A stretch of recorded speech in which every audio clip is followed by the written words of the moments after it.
Halo teman-teman semuanya, Assalamualaikum warahmatullahi wabarakatuh.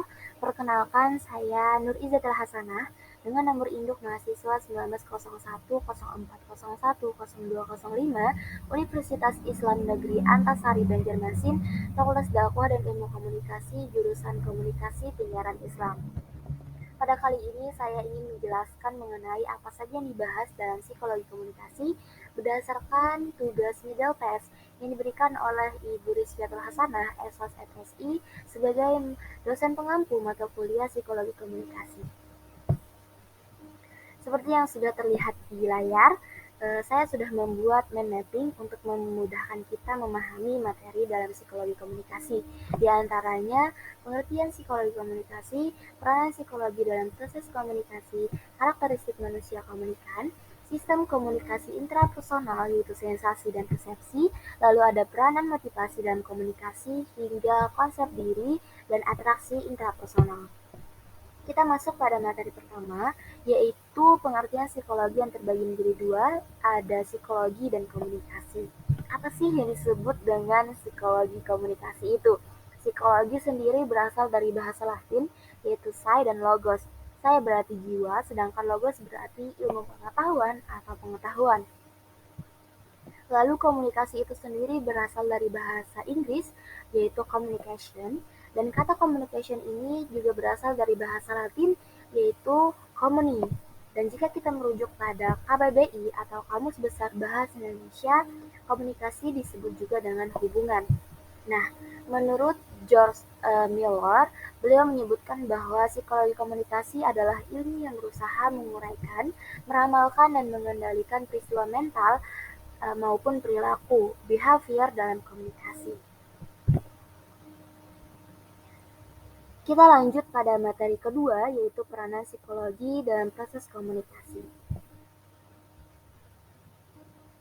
Peranan psikologi komunikasi dalam hubungan antar manusia sangat membantu untuk menjembatani kesenjangan komunikasi apapun yang mungkin terjadi antar manusia, baik itu komunikasi verbal maupun nonverbal.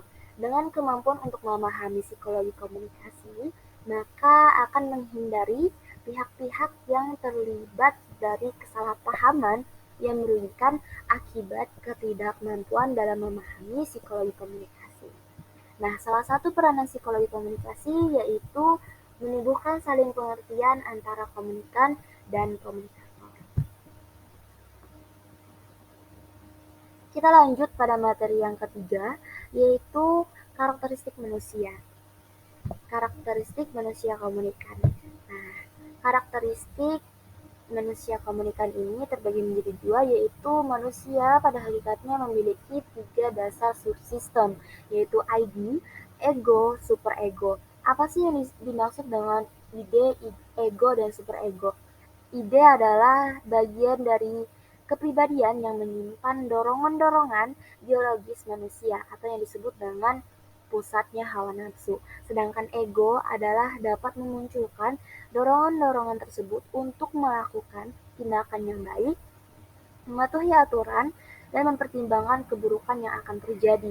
Sedangkan superego merupakan penyebab dari dorongan tindakan dari ego tadi dengan menyerap norma-norma sosial dan kultural yang berkembang di masyarakat.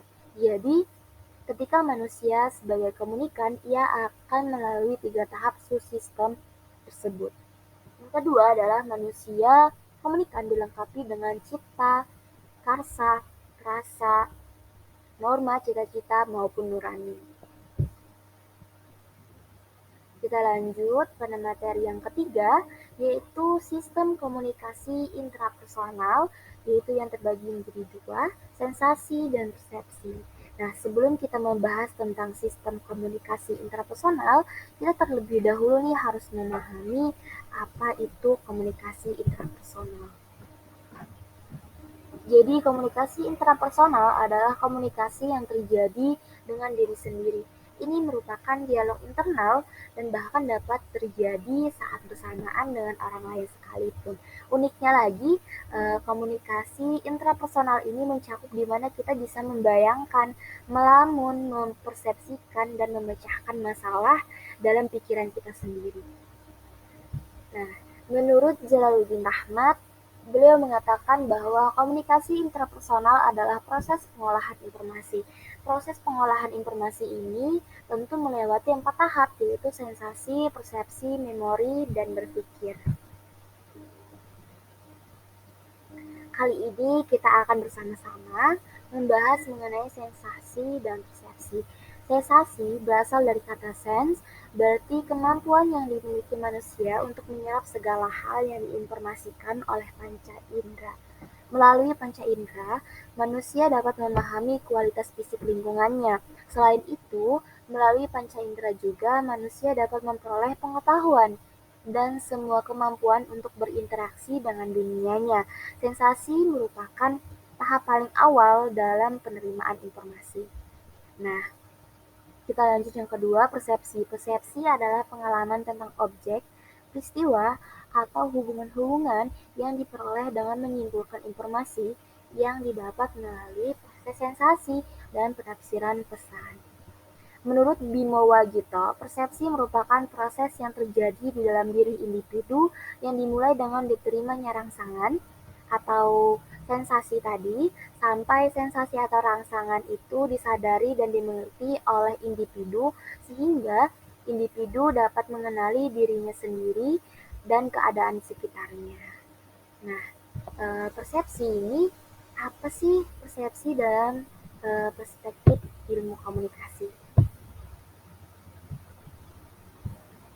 Persepsi dalam ilmu komunikasi adalah dikatakan sebagai inti dari komunikasi, sedangkan penafsirannya yang kita peroleh dari sensasi tadi adalah inti dari persepsi, karena jika persepsi itu tidak ada, maka kita tidak mungkin untuk melakukan komunikasi secara efektif. Persepsilah yang menentukan kita memilih untuk memilih suatu pesan itu atau mengabaikan pesan tersebut. Kita lanjut pada materi yang keempat, yaitu peranan motivasi dalam komunikasi. Nah, sebelumnya kita harus mengetahui dulu nih, istilah motivasi. Istilah motivasi berasal dari kata motif yang dapat diartikan sebagai kekuatan atau energi yang terdapat dalam diri manusia, di mana menyebabkan setiap orang tersebut bertindak atau berbuat. Wujud motif ini tidak dapat diamati secara langsung, tetapi dapat digambarkan dalam tingkah lakunya, berupa rangsangan, dorongan, ataupun pembangkit tenaga munculnya suatu tingkah laku tertentu. Pada diri manusia terdapat motif yang timbul tidak memerlukan rangsangan atau dorongan dari luar, karena motivasi ini sudah ada sejak manusia itu dilahirkan. Gitu. Jadi, mengapa motivasi sangat berperan dalam komunikasi seseorang terhadap dirinya?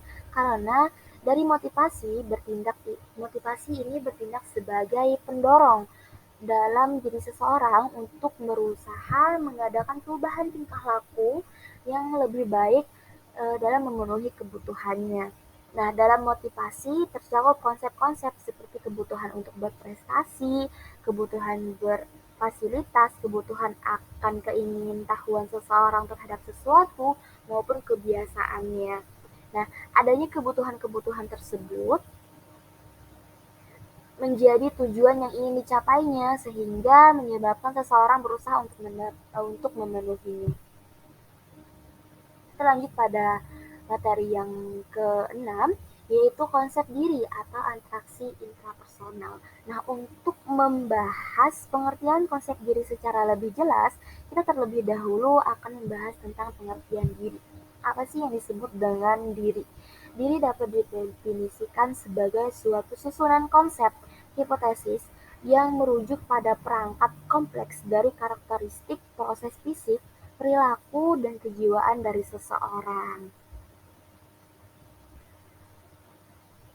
Konsep diri ini dalam psikologi adalah konsep pusat atau central control untuk memahami manusia dan tingkah lakunya, serta merupakan suatu hal yang dipelajari manusia melalui interaksinya dengan dirinya, orang lain, dan lingkungan nyata di sekitarnya.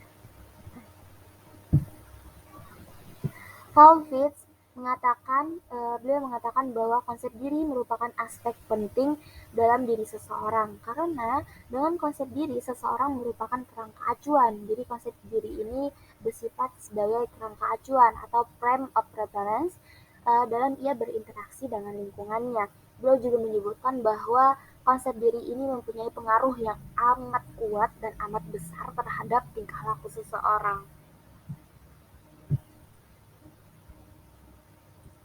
Mengapa konsep diri dikatakan bukan sesuatu yang tetap? Nah, karena konsep diri akan selalu berubah-ubah, terus-menerus berkembang, dan selalu diterpa oleh informasi baru untuk dipersepsikan dan diinterpretasikan. Setiap kali seseorang terlibat dalam komunikasi, pasti akan mendapatkan tambahan informasi melalui looking glass self dan selalu mencocokkannya dengan kondisi konsep diri pada saat itu. Informasi tersebut dapat mengkonfirmasi atau memperkuat konsep diri seseorang, tetapi dapat pula mempertanyakan, meragukan, menyangkal, maupun mengubah konsep diri seseorang. Nah, konsep diri ini tidak pernah dalam kondisi tetap, jadi konsep diri tidak berada dalam posisi yang tetap. Dan inilah yang disebut dengan becoming self. Apa sih yang disebut dengan becoming self? Yaitu konsep diri selalu dalam stage of becoming atau proses menjadi konsep diri. Nah, pengertian becoming menunjukkan bahwa konsep diri tidak terjadi secara mendadak atau drastis, melainkan secara gradual terus-menerus membentuk melalui aktivitas sehari-hari.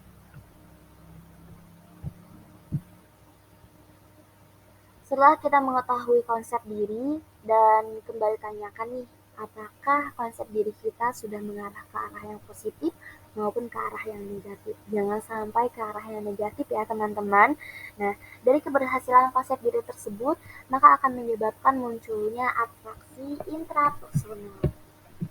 Apa sih yang disebut dengan atraksi intrapersonal? Jadi atraksi intrapersonal berasal dari bahasa Latin yaitu attere yang berarti menuju ataupun menarik, dan intrapersonal yang artinya hubungan antar individu atau dengan dirinya sendiri.